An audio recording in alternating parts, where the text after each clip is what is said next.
You're listening to the Coop Homeschool Podcast. This is your podcast for community, humility, and joyful fun in homeschooling.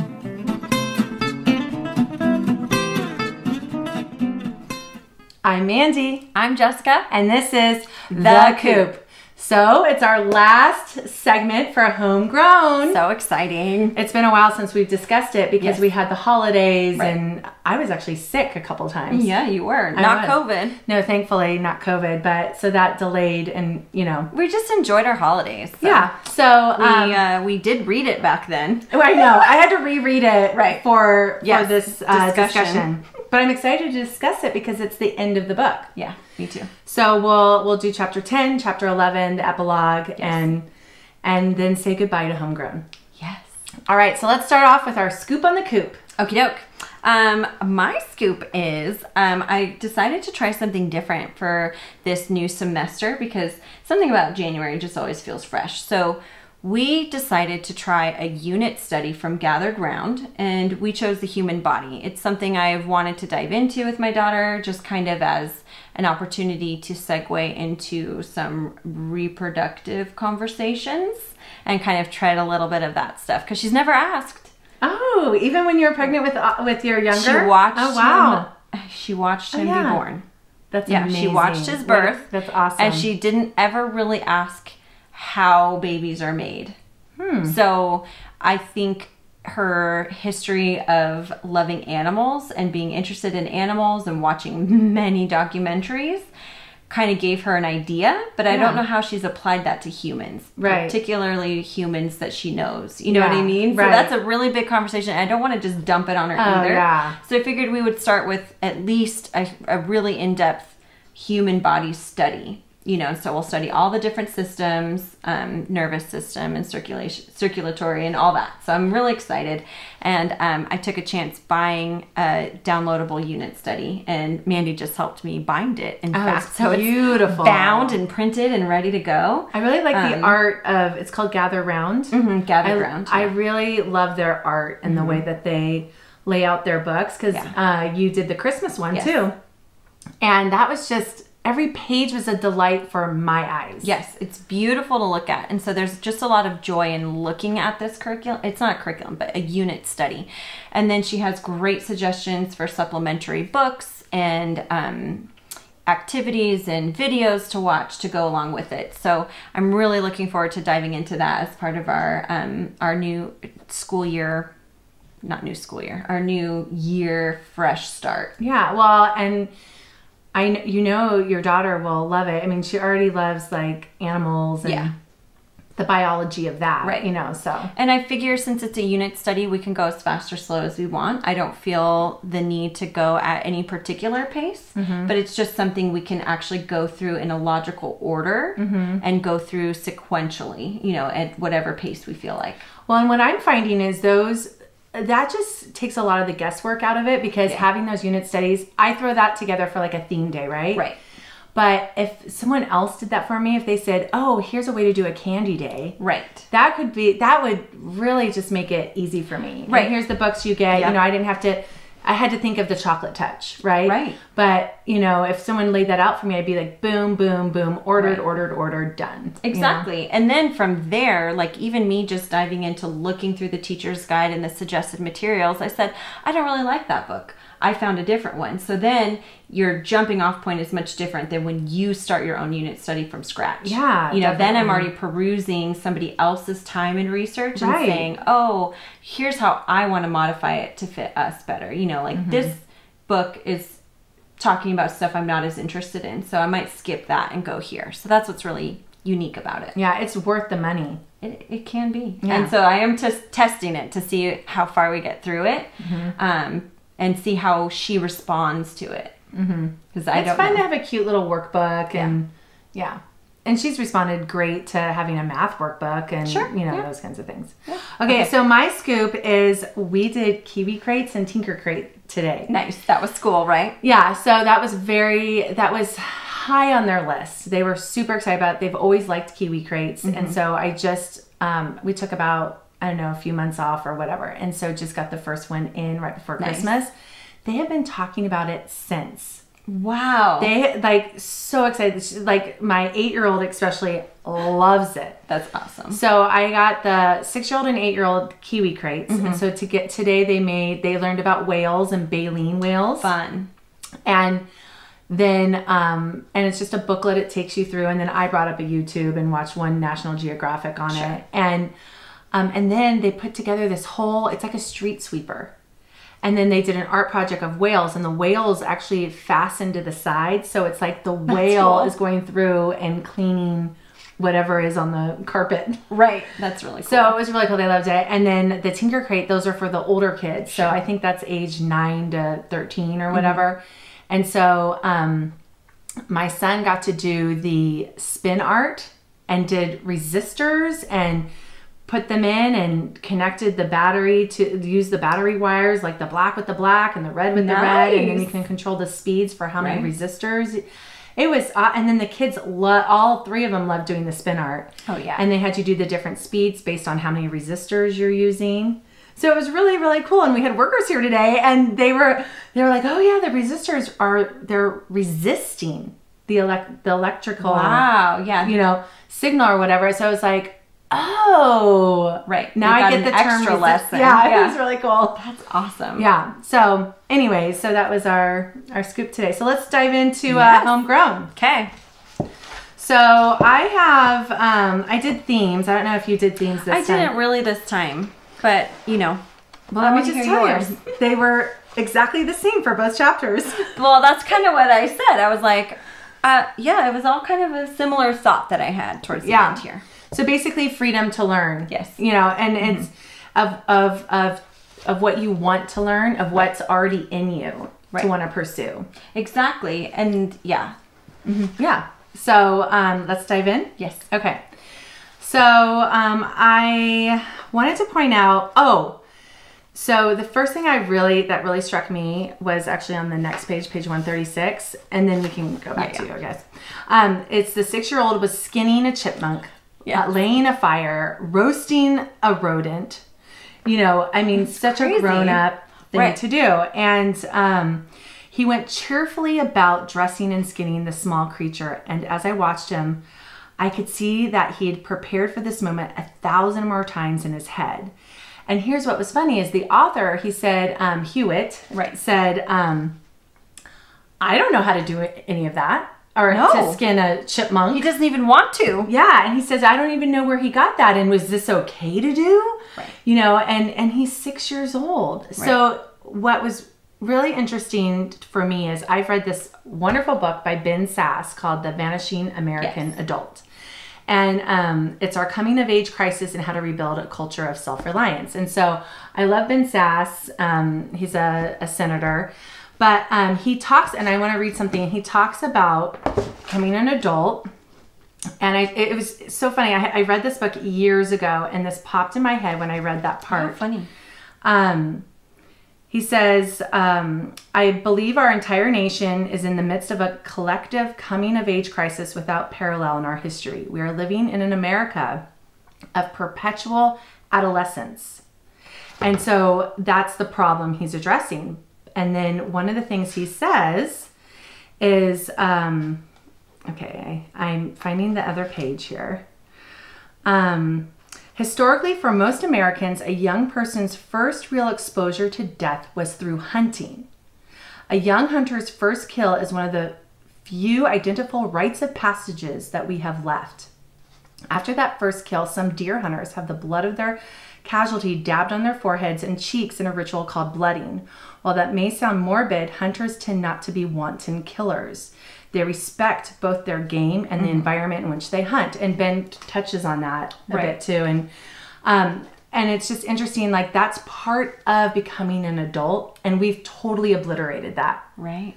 That is like in almost no American household except Ben Hewitt's and a few others. Right. So, so think of like how that's affecting our kids on not, getting out of their perpetual adolescence. Yeah. Not experiencing death on any realm. Right. So, yeah. So anyway, so that popped in my head on that, just a little tangent. Yeah. No, it's crazy. And, that's what he goes on to talk about is just how you said it when we were just chatting a minute ago about how our skill set is just such an affectation of our culture, and our culture is so technology based that we have no survival skills. Right. Yeah. And it's fascinating because it's true, you know, and I think, you know, we just moved into our house like I shared last week, and we have a backyard now that we have to maintenance and stuff, and I realized like I don't really know how to prune a rose bush. I know. You know, I know I'm supposed to, you know, and well, like when I visited, I'm like, wait, are you going to have to mow that grass? Yeah. You're like, that or we have to pay somebody. I'm like, I've never mowed grass before. Right. But I'm really excited to do it. I have this like, I can't even tell you where it comes from, but this is what Ben is talking about. It's inside of me somewhere. And I have this like really intense excitement to be able to learn this and to do it. And we have fruit trees that are mature fruiting trees already in our backyard. Yeah. And so I need to learn. I'm not going to just let the fruit go to waste. I don't want to. So we'll see how that works out. Pomegranate seeds and guacamole. Oh, right. You told me that one last time. Yeah, okay. that sounds really interesting. Yeah. And then you can freeze the juice. So now I need to learn how to can. It's something I've been intimidated by because I know there's a little learning curve to making sure you can properly. You have to put them in like a boiling water. That's one way to do it, right? Okay. There's a couple ways of canning depending on what you're making. But yes, there's the heat canning, and you have to make sure that you actually get a vacuum seal. Yeah. But you can't check it because then you break the seal. It. Right. So, and I'm sure anyone who's listening who's ever canned is like, it's really not that hard. I know. I get it. We're not homesteaders. Right, but I'm a classic overthinker, so in my mind I'm like, oh, I don't know if I can do it. But I'm really excited because I'd like to, and I'm just thinking of all the potential of things that not just that I can have for myself, but that I get to share and gift. Yeah. And that's like one of those beautiful things, you know, and so it's in me and I feel it. And so when I was rereading some of this, I'm like, I get it. Like I totally feel it.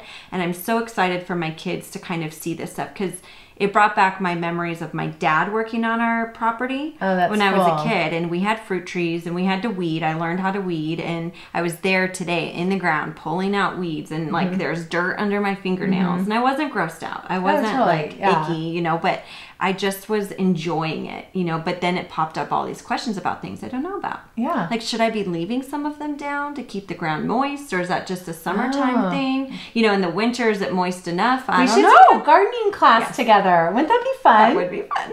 Well, I'm just going to throw this out there real fast and we'll move back onto the book, but I have all of these visions of starting a little coop homeschool, our co-op group coop, a garden at my house. Oh, like fun. A community garden. Oh, that's adorable. Right? Yeah. So kind of like slightly open door, like between these days and hours, if you want to come and care for your little plot, you can. That's cute. But just kind of offering that because I have the space there in our backyard. You should totally take home with you our gardening lamp book for a short time because I want it back.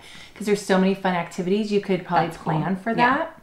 Yeah. So I have all these ideas. Yeah, how fun. My husband's like, I love it. Just simmer down. Why don't you make sure you can take care of your own stuff? I know. Make sure you can keep things alive before right before I commit to keeping other people's things alive. Yeah. Yeah. That's really cute though, Jessie. I love it.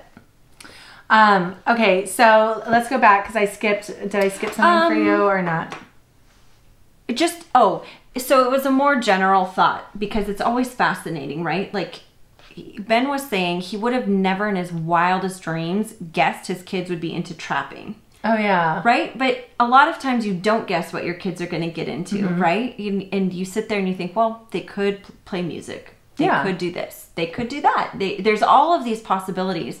But it's so often that our children surprise us with an interest that you were, really? That? Yeah. And it's just so interesting, and I find it so fascinating. And so he just kind of touched on that in this whole trapping thing because he and his wife felt strongly that they didn't want to be trappers or hunters, you know, that they raised livestock knowing and for the purpose of butchering and using to consume, you know, but they don't need pelts, you know, for clothing. That's not what they use. They use wool and cotton. And so there's no need for trapping and hunting. But it was inside the boys. Yeah. You know, they read Hatchet and they're like, you have to know how to survive. I know. Doesn't it make you want to read? I've never read Hatchet. Oh, yes. No, I read it a long time ago, and I know my husband loves that book. Okay. So it's on our reading list. Yeah, I'll put that on our list. Oh, we could do that for our book club. Book club next year. Yeah. And then we can cut. We have a bunch of uncut firewood out there. Cut down trees. So we could bite them over. Everybody could, or we could go to one of those hatchet places where you throw the axe and have it hit the axe throwing. Yeah, the target. Yeah. Well, okay, so I have, oh yeah, see, I even underlined Hatchet. Okay, so what you were touching on, once again, our children were forcing us to learn and unlearn to reach outside our comfort zone. Yeah. So that's what's so cool about homeschooling too. You know, learning things that you wouldn't have thought to learn, you know, and I mean, like, for instance, my 10-year-old's really into trains. Well, he got really into trains when he was 2. Right. I did not think that was going to continue. Right. So we have done Day Out with Thomas numerous times. We go to model train museums. I know about HO scale and, you know, nanoscale, and I know all these things that I would have never have known. Right. You wouldn't have cared to learn because it wasn't an interest of yours. Right. And I've put together the model buildings for him, and you use tweezers, and, you know, it's just... It's intense. Yeah. So it's so cool that their learning affects our learning. It definitely does, especially as homeschool parents, you know... It's beyond just an extra thing. It's actually their active learning. And that's what he was saying in here was his kids spent hours studying about trapping and hunting because they were fascinated. They wanted to know how to do it and how to do it well. And then you need a license to do that. Oh. And so to get your trapper's license, they had to take an exam. And so there they were, these, you know, crazy unschooled parents who never sit there and make their kids do busy work or learn useless information. And they're like, look at these kids. They're choosing to learn useless information for a test. Yeah. They're studying for things. I mean, some of it was helpful, but a lot of the trapper license stuff is basically like, don't look down the barrel of a gun. Oh, you know, okay. It's basic safety that those kids would have already known. Right. But they're sitting there memorizing it and learning it for a test. And well, see, and the motivation is there. Right. You don't have to force them to study for a test that they care about. Right. It's fascinating. That's cool. I think that's a really big topic, you know, is to think about. And so, yeah. Well, and that leads us to, I realized I didn't know anything that mattered. Yep. And so I mentioned on our previous podcast that we were getting a living trust done instead of a will. Right. So did I mention this yes, too? You told me, okay. Yeah. I've been sharing the gospel of living trust versus will. So that was something I had no idea about. And so now that I know that the living trust is the way to go in accordance with what our lawyer told us, and actually like just like avoiding probate, avoiding all these fees and things like that. So now I know, title goes into, you know, everything goes in. And then you have a will and it says anything I have goes into the trust. Right. And so then, but that's a life skill I knew nothing about. Buying a house, knew nothing about. Like there's so many life skills like that matter that we don't know. You know, we might know the quadratic equation, but we're not taught these other things. And if our parents don't really know it, you know, maybe they bought a house one time by the time when we're younger and in their, you know, but they feel like they have no assets. And so then they don't pursue anything. Because they're like, And they're not teaching us because it's like they did it one time. How are they really going to teach us? You know, so there's so many things that matter that we're not learning, not just nature-wise, but just in being married and, you know, goal setting. And it's crazy. We're still students, you Yeah. know, as adults. Yeah. Yeah. And some of these things, it's like, wow, if I would have known that 10 years ago or 20 years ago, like that would have been a big help to me, you know? Yeah. So that's a fun lesson to learn. Yeah. So I loved that. I realized I didn't know anything that mattered. Yep. It's And, true. you know, it's probably a little exaggerated, but... Right, but then you think about it like, oh, I know how to... I don't know how to program my computer. I was going to say that, but that's not quite accurate. But I know how to make do an app. Right. I know how to do a lot of things on technology, but what does that really matter? Right. Oh, right. It matters in the sense that I can make a living and provide for myself or my family if I needed to. You know, I have these skills that are, you know, art skills are great, but they aren't necessarily like a skill that really truly matters. Yeah, and isn't it sad we can't even grow our own food if we wanted to? Right. I mean, we can eventually. Right. No, I'm a beginner when it comes to growing my own food. Yeah, so I could do it, but I don't know how. And you're in your mid-30s. Right. I'm in my mid-40s, and I don't even know like how to do anything like that. Like, I know how to grind grain and make bread. Oh, that's good. But I don't know how to grow wheat and cultivate it. Yeah. And, you know what I mean? And I live on 2.5 acres. Right. And I don't do anything with it. I mean, it's crazy. Yeah, it is crazy. So it's just it's motivating to hear them say this and being like, yes, like I want to devote more time, like you're saying. It helps with perspective about what's really important, you know. You know, if my kid wants to be a veterinarian when she grows up, that's fine. She may not care about these types of skills, but I still find them inherently important to at least have some connection, you know. So me recalling my dad taking care of the trees is like it just is like a weird thing. I hadn't thought about it in years, but now I remember eating the fruit from his trees, you know, until I was sick, because it was just so exciting, you know, to watch it happen each season. And, you know, my mom turning the apples into apple butter and all of that. Like, it was just a thing, and that happened naturally. And it's really cool to compare that with other parts of life. Yeah. I mean, when we first moved here, the orange trees that are still here, I mean, all we do is water them. We don't do anything, right? We were picking them left and right, and I was juicing them left and right, and I had all these mason jars full of them, and then I would go over to someone's house and bring them a mason jar of orange juice, you know. Now that's died down, we don't do that, but we just do it every once in a while. The novelty is worn off. But it is super cool. I'm just like, I wish I had a lemon tree and a lime tree, and I could easily go plant those. An apple tree, I could easily go plant that. You can even buy a mostly mature one. And put it in. So, and that's what we do want to do. So we didn't put those in our goals, but it's kind of, it's there. Anything else like, oh, what about the mentoring? Oh yeah, that was really cool. Yeah. So, this guy, Nate, came and stayed with them, and he was like, a homeless person, basically, right? Well, he had chosen to leave the city life because he didn't know anything that mattered. He's the one who kind of said that to Ben in that way. Yeah. And so he decided he was going to become a survivalist. Yeah. So it wasn't like it was a lifelong passion or, you know, something he was born into, but he was like, I know a bunch of useless stuff. Right. I don't know how to survive. So he became a survivalist. And I think he was about 6 years into this journey or so. Yeah. And then he like not squatted on their property, but they offered him an outbuilding. Yeah. And he was living there in the summer while he could. Yeah. And he was a mentor to the kids. Right.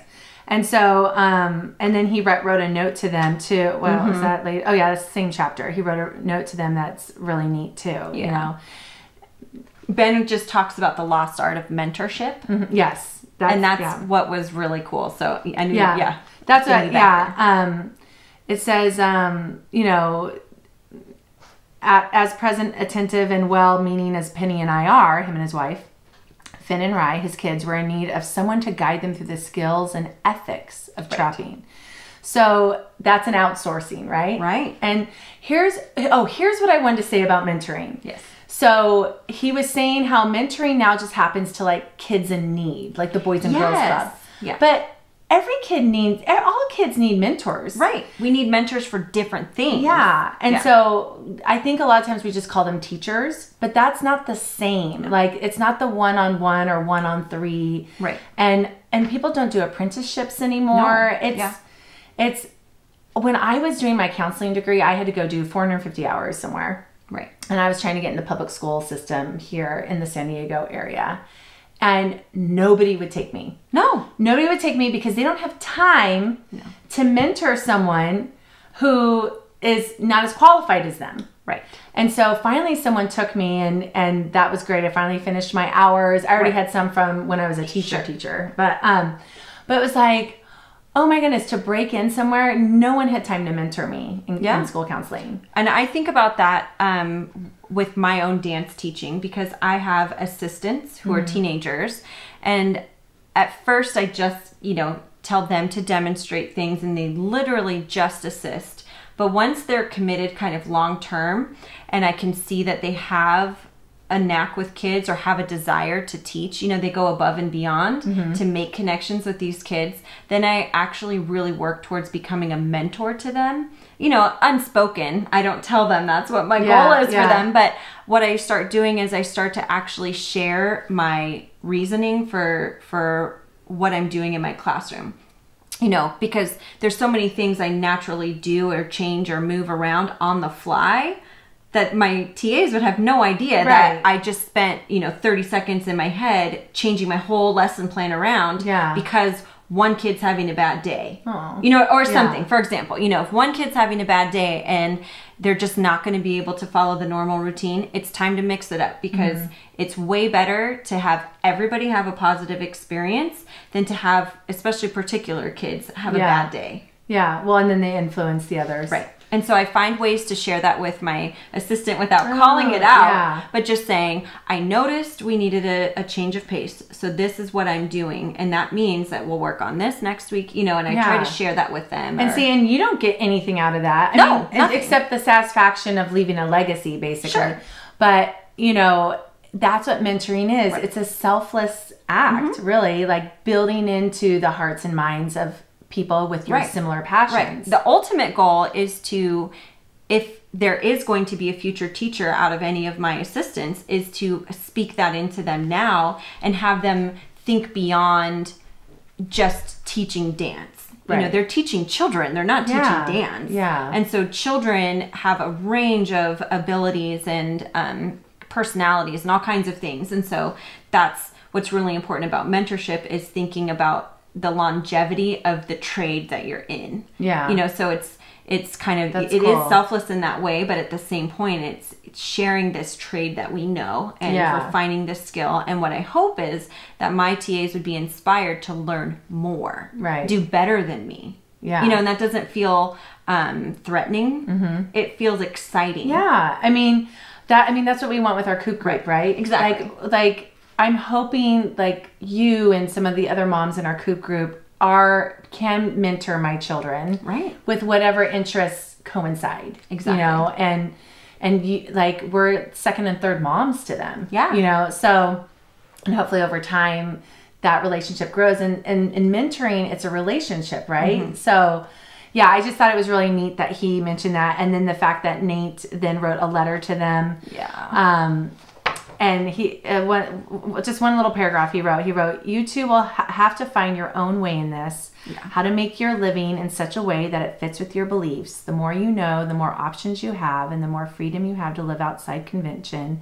If this is what you choose, the easiest thing to do is what everyone else is doing. And so it's amazing how much he's saying in just a few words. Right. And I know when my nephews, you know, they live 2 hours away from me, so there's only so much involvement I can have. But when they've turned, you know, significant ages, like 16 or 18, I've written them their birthday card, but I've written really long birthday card. Right. Just like talking about wise choices and things like that. Not because like they need my opinion and thoughts, but because like I want to be a second voice to them that supports their parents and shows the same love and caring and hopefully wisdom that their parents have too. Exactly. And that's what is so great about mentoring. Right. So yeah, a lost art is basically, he talks about that. Okay, so let's move on. Yep.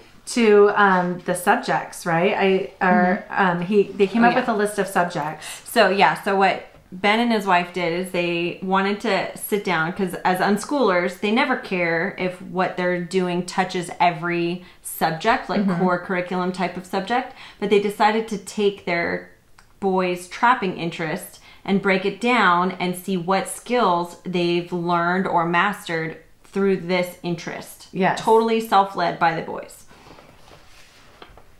Yes, I'll.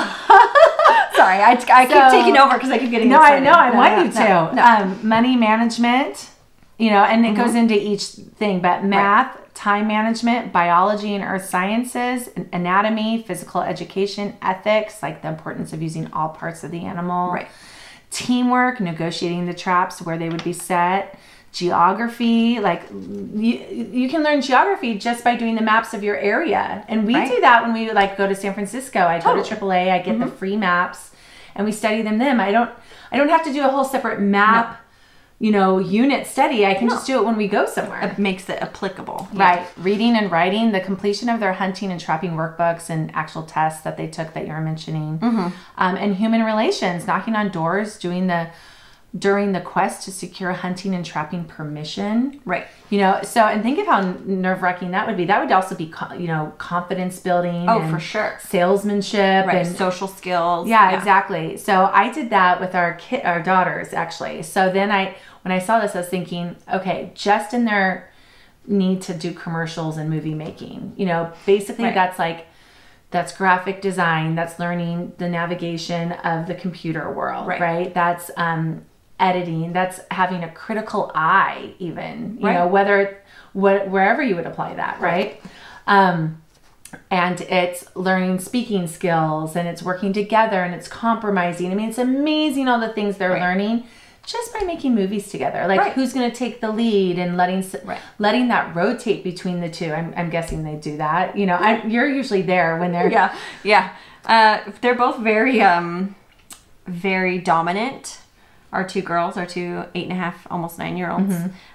So the power balance is really funny because they talk to each other in ways that I'm like, you guys are still friends, right? You still like each other, right? They do. They're just, they don't get, and they don't get hurt feelings easily. Yeah. And so they just say what they mean and they're both fine with it. And I'm like, totally. Okay, yeah. I'll stay back, and not jump in here. But yeah, and then they giggle all the way through too. Right. Yeah. They do have to take turns and it's really sweet, but it's fun to break it down and it's fun to see how letting them dive deep into their own interests evolves into more than even just core curriculum subjects. Right. Like when they talk about time management, even self-management, like you have to be aware of getting yourself ready for the day or, those kinds of things. Like these boys were up at first light to get out. They had food packed. Like, well, and they had their chores they still had to get done too. So they knew they had to do that to be able to do. Yeah. So that, to me, those are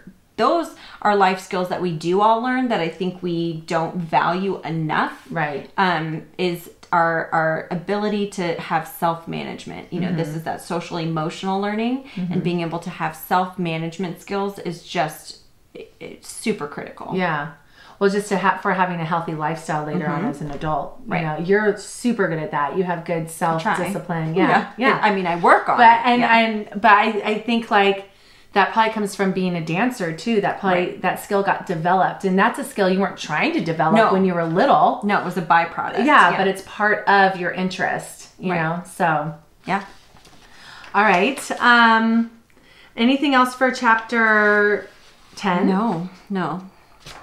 Okay, so I didn't do anything for that. Yeah, no. Okay. So they had the little mini chapter. Yeah, the little sub chapter. It's all just kind of a lot of the same. Yeah. And it's called Freedom to Learn. Yes. Okay, and then how it ends. So I starred this. It says, I would hope that I could look back over my life and see that I had acted on those beliefs, even as the story of our time suggested I was foolish for having done so. So like, I love his strong conviction and that he's hoping that when he looks back, he's been true to himself. Right. And true to his kids and we're constantly evolving too. Right. So who we will be in 20 years when we look back will be different, but hopefully who you were at that time, like that you were true to. Right. Because so many times I'm doing something and I'm like, I feel like I should be doing this, but I actually don't feel like I should be doing this. It's like there's this weird tension of like, is this okay to do or should I not be doing this? And so like we can lose our inner voice by paying attention, like I need to finish this curriculum or I need to follow the state standards or I have to report this to our homeschool charter school. Like, so now I'm going to redo how I would do this. And, and then you're like, sometimes you can be like, oh, I'm glad we did that. And other times you're like, that was totally like trotting on their free will and their, interest in learning and, then you do them a disservice and then you're thinking about their future, because you don't they're going to surprise us. Yeah. I don't know what to prepare her for other than to prepare her for life, following her passions, you know, committing, you know, what, you know, like those types of things. And being able to struggle through, like, it doesn't come easy in all the the Ben time. Sass book, The Vanishing American Adult. I was reviewing that too, and he was just saying how much hard work in something you don't want to do is important, right? You know, so and it's not something we value as much anymore. We yeah, think, well, if it's hard, find something easier. Yeah, or if it's hard, find something you're more interested in. Like there's a good merit to finding something different. You know? So then it's like, but wait, when do I let them struggle? There's a balance. Because if it's not something they're interested in, why would I have them struggle through that? But so it's just like, I always feel like I don't know what I'm doing. Right. You know, so and then it helps if you have other voices, you know, that think like you, that can support you. But you know, it's just a weird balance. It definitely is. So I have a couple things underlined here. You know, some things can be learned with surprisingly little effort. And I was just thinking about how so much information is like thrown at our kids.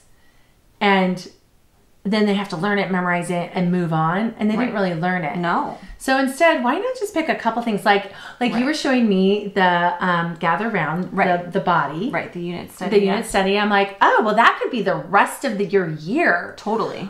And you were like, yeah, and they mean it as a 4-week study. And I'm just like, wow, that could be, and I know you're on the same page as that, like that could be the whole rest of the year, depending on which avenues and tangents you go down. And you could bring in literature, you can bring in so many other things. It doesn't, you know, but anyways, and it could just be easy. But if you're trying to force all this information and so much into like little bits of time, to check boxes, it's actually really hard, and nobody's having fun and nobody's learning anything. They're not necessarily applying it. They're just learning it to get through it. And that's not really my goal. My goal is, you know, for this specifically, my goal is that I need her to understand how the body works, because it's incredibly important how she feeds her body, how she takes care of it, how she understands when something's wrong. And you know, like, think of like the really cooking, important. Using your radish kids, you know, and things and that's like what's that. cool. So the gathered round, it has tons of so it's a true unit study where it touches on all the subjects. Cool. So it is really great in that way, is it has a ton of suggestions. So it also leaves it open for me to put what I would rather use. You know, so the literature connection that she suggests for the human body is poetry. Oh, cool. So we're going to be reading some poetry that she suggests goes along with it. And so it's kind of cool that way. Or my daughter will write a poem or whatever it is, you know, so I don't mind that. It's actually a great way for me to touch on poetry. Because right now it's kind of been a free-for-all, letting her explore all these different types of literature on her own. Well, she wrote a really great poem for our Coop poetry reading. She has a whole poem. She gifted a book of poems to her aunt. Oh, like she curated some of her favorite poems. The Saturday that she aunt? wrote. Her third grandmother aunt. Yes. So it's just really sweet. But I also don't want to overwhelm her with, well, this is how you set up a poem and every other line, you know, because I like that she's got such a passion for it. And so I'm trying to find that unique balance of being able to go in and talk about it when there's an interest, rather than it sounding like a lecture. Now we're going to learn poetry. So I just ordered Writing and Rhetoric, which does exactly that. Like now we're going to do fables. But I'm like, as they're getting older, I'm like, I think I have to, our teacher that helps us, our homeschool teacher, she was like, are you having them doing any writing prompts or any like learning anything about persuasive writing? I'm like, oh, no. They just write whatever they want, like birthday cards. Commercials? Could they be any more persuasive? I know, exactly. Buy my product. I know. But I'm like, oh, they do mostly like creative writing. So I was like, oh, I'll go ahead and get it. And it's by the same people who do our Latin and well-ordered language. So at least you like I like them, publisher and stuff. Yeah, and it's any level, you know, it's like, you know. And you have it on hand. Yeah, and exactly. Hopefully you'll get the opportunity to introduce it organically. Yeah. But if you don't, that's fine too. Like, I'm not opposed to present. Like, she didn't ask to learn about the human body. I just feel like it's time. She's almost 9, and we haven't really discussed much about it at all, other than what we've learned naturally through our own discussions. And see, here's what's funny too is like 4th grade. So my son is in 4th grade, if you want to call it that. Right. And he's supposed to do California state history. And I've brought this up before, and I'm perfectly fine teaching him California state history. Fine. It's fine. But I actually researched why study California history at grade 4. I was thinking there's some developmental thing.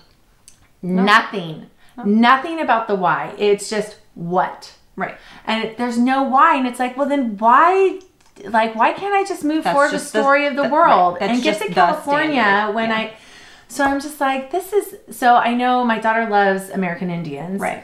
So I'm like, all right, well, I can come in through that door, you know, and maybe go talk about the life of a mission and go visit a mission and the impact they had on the people groups around them and stuff like that. Ride the train up to the mission. I know. Yeah. So hopefully that'll all be open. Yeah. So I was thinking I can do that, but it's not in the normal sequence of things, you know, and so it's not coming up. Something that did come up organically, something so tiny, is the kids were writing words, and my daughter wrote a word, and then she did the dash where it goes to the next line. And I was like, oh, I just noticed where you split that. You should split it at the syllable. Right. And my son is like, you don't know to split it at the syllable?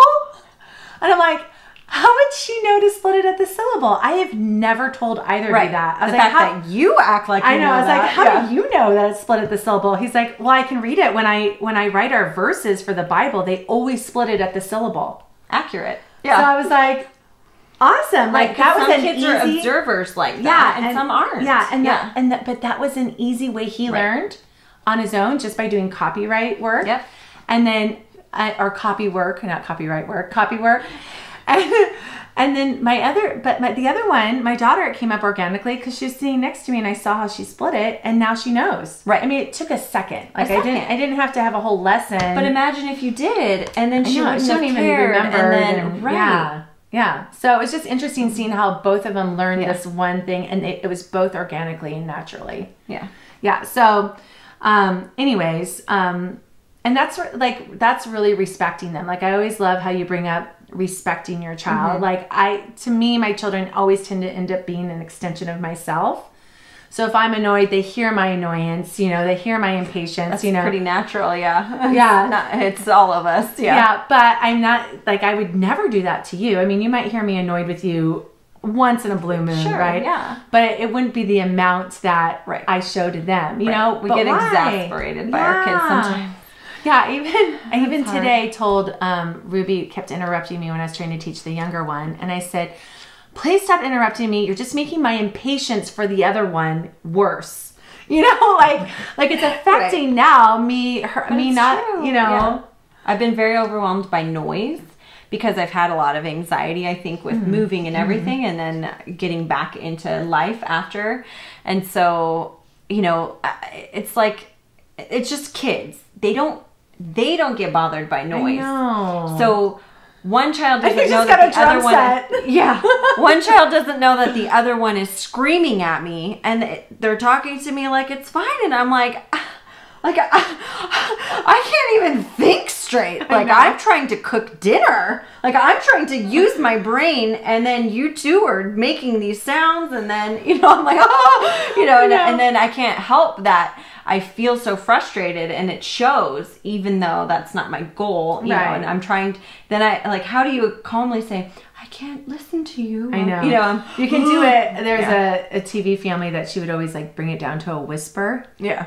Right. So I tried that one for a couple months, and my kids are like, oh, that's your I'm mad at you voice. They know! They still know. Yeah. I'm like, but at least I'm not yelling. Right. Is it better than I'm talking? They're like, oh. No, it doesn't matter, Mom. The feeling was the same, right? Right now it feels really fake. Yeah, yeah, hilarious. Yeah. Anyway, okay, so Oh, look at how much I starred this. This is like nuts. That looks pretty intense. Go for it. Oh, yeah. This was so cool. I feel like I need to read this whole page, but I won't. Okay.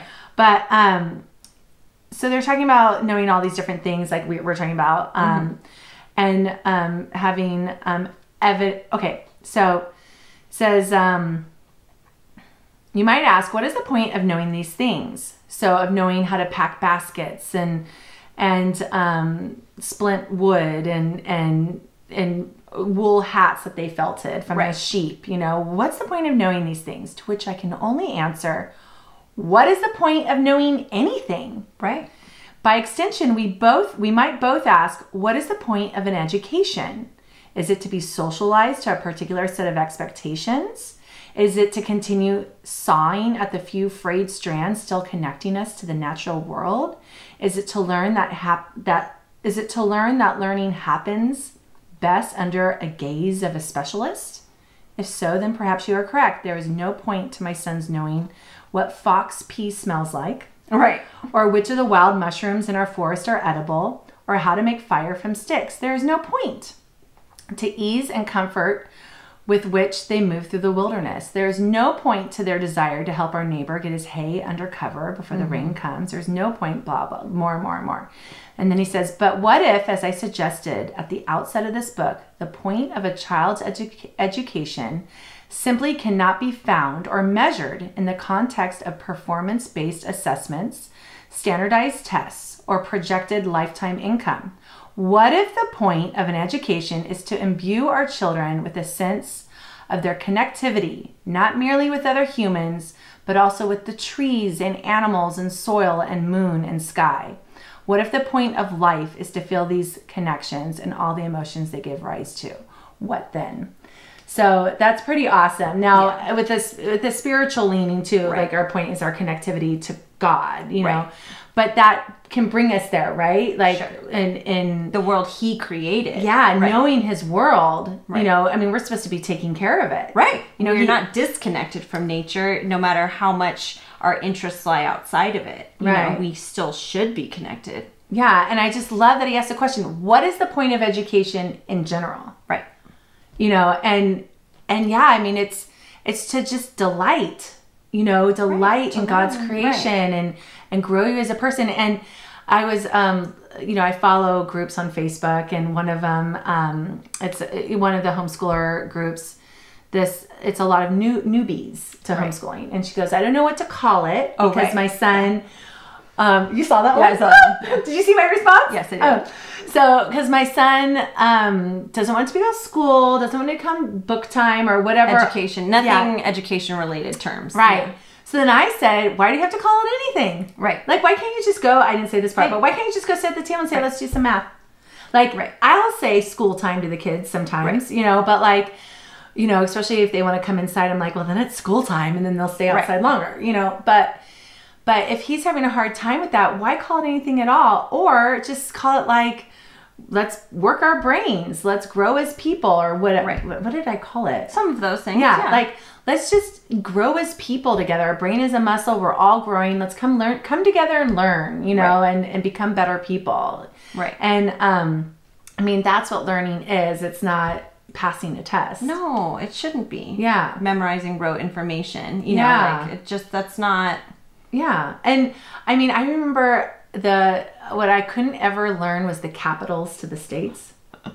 Right. And I look back, why would I need to learn that? Right. Unless I was going to be in government. Sure. You know, I don't need to know the capitals. Right. So instead I learned so many other things. Exactly. You know, and so it's just like relationally, you know, absolutely, you know, navigating a school even is well, the big idea is that it looks different for every person, right? Because for some people, learning the capitals might be a really great skill that they have, right? But it's not a one size fits all, and I think that in general leads us back to not only Ben's point of view, but ours, right? That education shouldn't be one size fits all, and therein lies one of the biggest challenges with public education, right? Is that it's almost impossible to pull off without it being very standardized. Yeah, and it's just so, it's kind of maddening actually that when schools do try, like charter schools or Montessori schools and private schools are trying different models, not mimicking the actual traditional public school, but doing something different. Right. When they do that, now people want to cut funding. Or, you know, and it's like, oh, we want to get rid of, like, Charter Schools and Their Enemies, that book, right? Like, I haven't read it yet, but my husband did, and he was telling me all about it, and it's like, why stint? Why cut off people from trying new ways of education? You're not going to ruin the kids. That's not going to ruin them. No. You know, like, why not try these other ways? If you can't homeschool, try these other ways. Right. And he mentioned a school. That's a whole conversation. I know. So that's another book club someday. But he mentioned a school called Sudbury Valley School in Framingham, Massachusetts. So I looked it up. Right. And I read there about, and they have they have all these articles to support, and literally they're just there.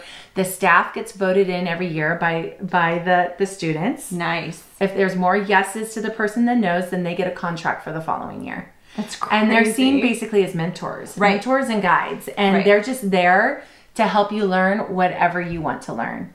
And it's a private school. Parents pay money. I think it said up to $10,000 a year to drop their kids off there and just let the kids pursue what they're interested in. That's crazy. Yeah. That's really cool. I know. So, and he said they're like, oh, okay. Then the website did. They're in all different countries too, like this model. So, yeah. So I wish I could go and just sit there and witness what they did, you know, and then I'd love to see, they said, I think he said there wasn't a longitudinal study on kids coming out of there yet, but it would be good to see how they function in the adult world. Right. Did they feel behind if they wanted to pursue something a little more traditional in the sense of like they wanted to get into college and go to university? Did they feel behind, or was it really quick to catch up because when they were motivated to do it, they weren't really behind at all? And are they in like what I call passion jobs? You know, things that usually occupations that you really have to be passionate about. Right. Or are they passionate about life, and did they find a job that just pays for it, which is most of us, right? Sure. You know, but it'd be interesting to see what kind of occupations they have too. Yeah. You know, and where they're living too. Are they breaking convention, and are they homesteading? Are they You know, it'd be fun to see those studies. Yeah. So, and I was a bit disappointed. I remember because I listened to our podcast over and over again. Yes, you did. In our first podcast, you're like, oh, I can't wait to see how the boys end up. Right. And he even says, I'm sorry I don't have how the boys end up. Right. Well, like, yeah. Because I think when he was writing this, I think his oldest was still only like 7 and 9. Right. And so I think by the end of this, when this was published in 2014, his son was maybe 12. You know, so I think, you know, by the time this was done. So anyway, that was already going on 7 years ago. Yeah. But I did look him up on Instagram, you know, when we tagged him on something, you know, because we were reading the book. But I couldn't find a whole lot. And so it was kind of, it was kind of like, oh, I do want to know. So anyway, I didn't actually go to his website because I thought, oh, I'll wait till the book is over and all that stuff. So I haven't actually looked, should... I do want to know what the boys are doing. Contact him and ask him what they're up to. That'd be fun. Maybe we could actually interview him a little bit. Yeah. Hopefully he likes our podcasts on these our episodes on the book. But what was your and then at the very end, what I thought was really cute was in the note to reader. He gives like a summary of some advice, like play hooky, turn off the news, stay home, make something with your child, grow something with your child, etc. But I love the play hooky, and I wanted to talk about that for a second because even homeschool parents have a hard time with this. Right. I don't get it. People will not play hooky to go give their child an amazing experience. Like, I'll even see them be like, well, like, and especially with traditional school parents, well, we were going to play hooky and go to wherever. Right. And it's like, go.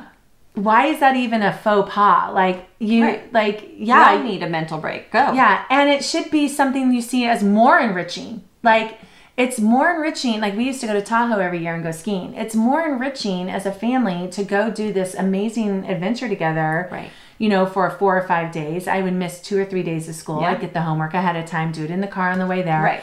But it was like it was seen as such a big deal to miss a day of school. And I'm like, Crazy, right? why is it a thing? Yeah. What in the world? And then with COVID, yeah, they're missing months and months of school in the very beginning, especially. But I was reading a meme, I think, and they're like, there are people in other countries who go to war at age 13. Yes, exactly. Just stop measuring them and we're fine. Yeah, like behind what? Yeah, they go to war, they come back 4 years later and they're like 18, like in these, you know, developing countries, or, you know, and they're fine. They can still read a couple books and they're back to where they would have been. Right. And the stress and everything is just, you know, it's sad, the amount of grieving and stress that these parents are feeling because their kids are missing school. And I wish like we could just release all of ourselves from that. Of course. You know? Right. So, and when I hear homeschool parents say, oh, we play hooky, I'm like, play hooky from what? Right. Isn't that your normal? Yeah, this is, whatever you're doing is educational. Like in some way. Like Ben Hewitt says, you cannot stop them from learning. They will be learning. Right. So, yeah. Like our first day back after a break, we went to the beach. That's right. Yeah. Why not? That, like, if you want to call it first day back, we're back all the time.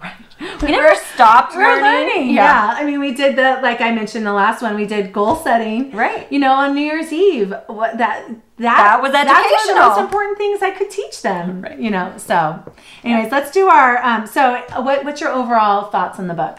I really liked it. I thought it made some great points. I think that it's really special that he shared so much about the unique qualities of his boys, and rather than pointing them out, which would be so often in a more traditional setting, negative qualities. You know, like Finn's kind of like oppositional personality sometimes, you know, and his interest in only exploring what he was interested in. Like he was just compelled to go do these things and nobody could stop him, you know. And I think that is so beautiful that he and his wife were open to seeing that so early on, that they could foster that, because that's something that levels out at a certain point.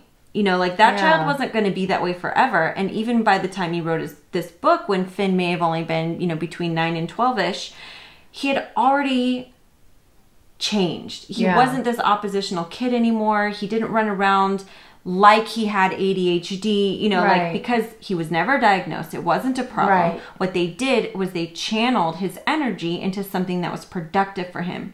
He wanted to make tools. He wanted to make bows and arrows. Why not let him do that? Well, you know what's so funny about that? Not to tangent onto this, but when I was a psych major, and so they were saying in the, you know, in our ADHD and ADD, we're not even in the psychological manuals of like Holland or something, because it was seen as like that was the hunter. Right, exactly. And here they are, the hunters. Right. You know, I mean, it's like you needed to hear that sound, that cracking branch, because that's how you knew where to direct your bow and arrow. You know, that shouldn't be a negative skill. In convention, it is though. Like you can't be distracted by every noise. You know, but when you're hunting, that's really good. It's an asset, absolutely. And so I just love that he was able to explain that in a way that didn't take away from his own kids' uniqueness.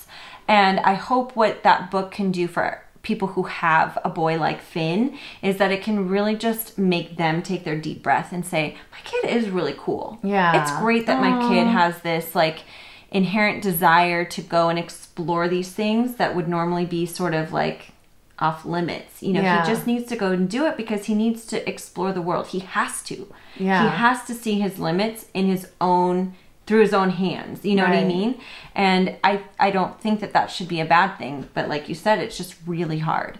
And so I hope that, you know, this book can be helpful to other people, because I know those boys. Like we've all met those boys. Totally. And they are hard to have in a group setting. Because totally. It is difficult, but that doesn't mean that that's bad. Yeah. It's just not their setting. Exactly. Yeah. Right. And so it's hard to foster that in so much traditional or conventional or standardized settings. Yeah. You know, and so I love that he was able to share that. And so overall I thought the book was really great. And even though there was definitely a few slow chapters at the beginning where he was really setting his lifestyle and his life choices that were kind of slow and not as interesting, it came around to being an overall great book. Ditto. Excellent. But also on top of that too, I'm not a memoir person, Right.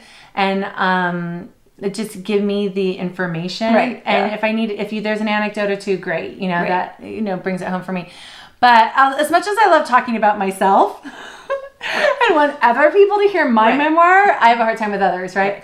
But so what I really loved about the book is in the midst of his memoir, basically of homeschooling or of unschooling, there were so many good nuggets and research and references and things that I can explore further. And, it was fun looking up this school online, the Sudbury, school, and Hatchet. Now I know to read Hatchet, So I love those kinds of things too. So I thought it was a nice hybrid of a memoir with like self-help, if you want to call it self-help. I don't know what we call this genre. Because Self-help, it's self-help for homeschooling, right? And just the way he's trying professional development. Yeah, professional development. We'll call that teacher development.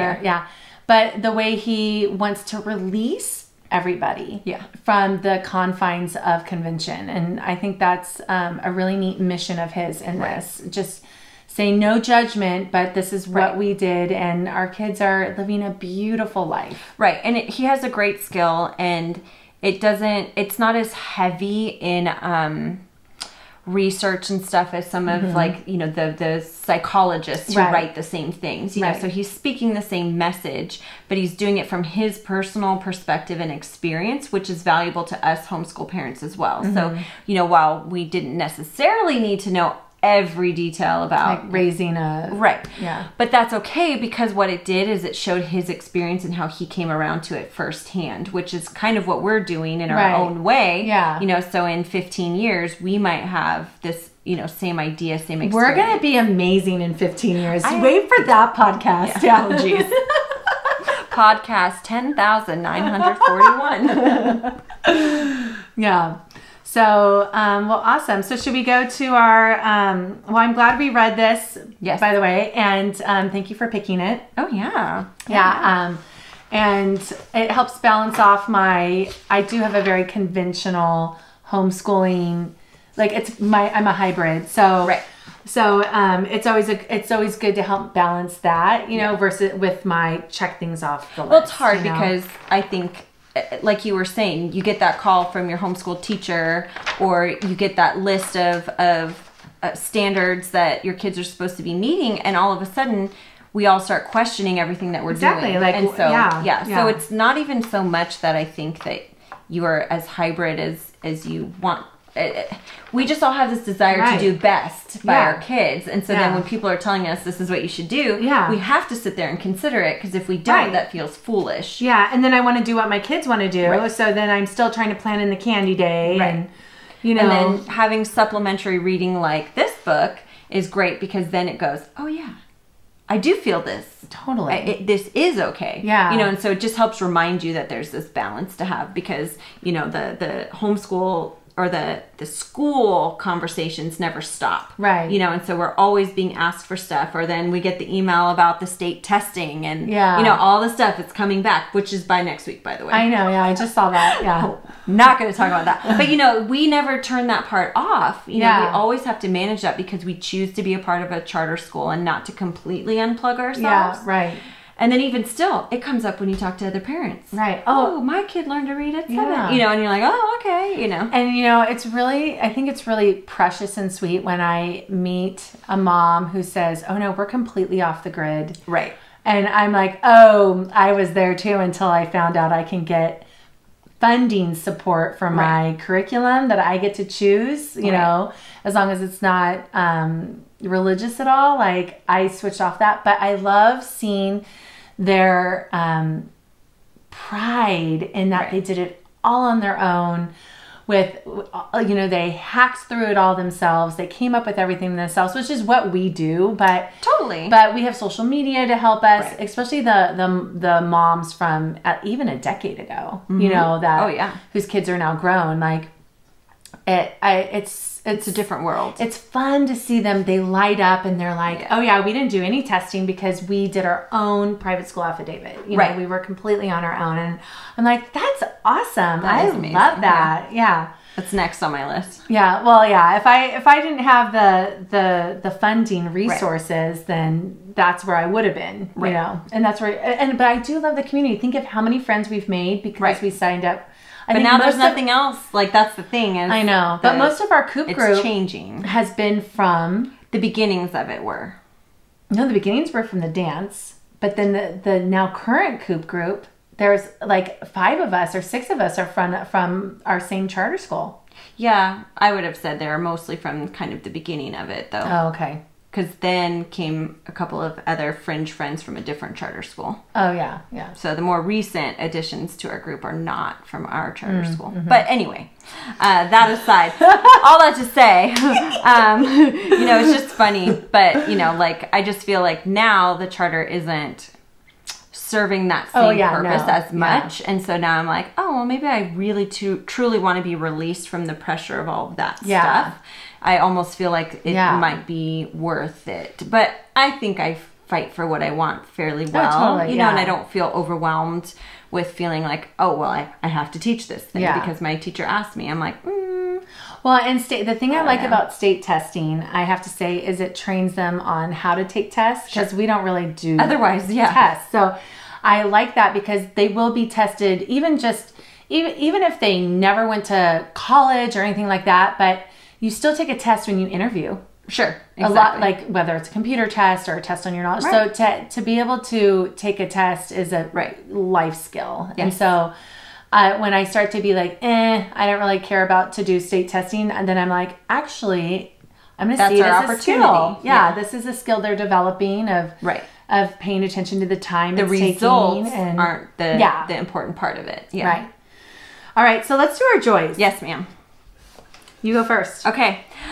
My little guy turned 3. Aww. Yeah, I know. We got to celebrate. I know. Yeah. It's crazy. So we did a couple little gatherings because, couldn't have a big one. So we did a few little things with different people and kind of celebrated in that way. And it was super fun. And I just can't even believe he's 3. I know. He's so precious. Oh, yeah. He's so funny. And he loves his people. And that's what's he's just a joy to us. And he's just so much less baby, and I can't believe it. Well, he'll still be. He'll always be a baby to me. That's true. Yeah, he is the baby. Yeah, yeah.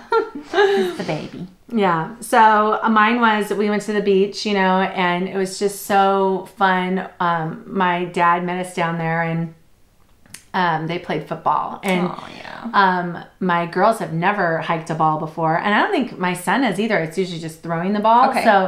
So it was so funny watching them hike the ball for the first time because they just like rolled it on the ground like you would like a bowling ball or something. It was just like bump. And then my dad was like, "Oh, you don't know this." Like he put on it, and showed how to do it. But it was just really that's fun, and it brought me joy. Awesome. All right, so that's it. That is homegrown.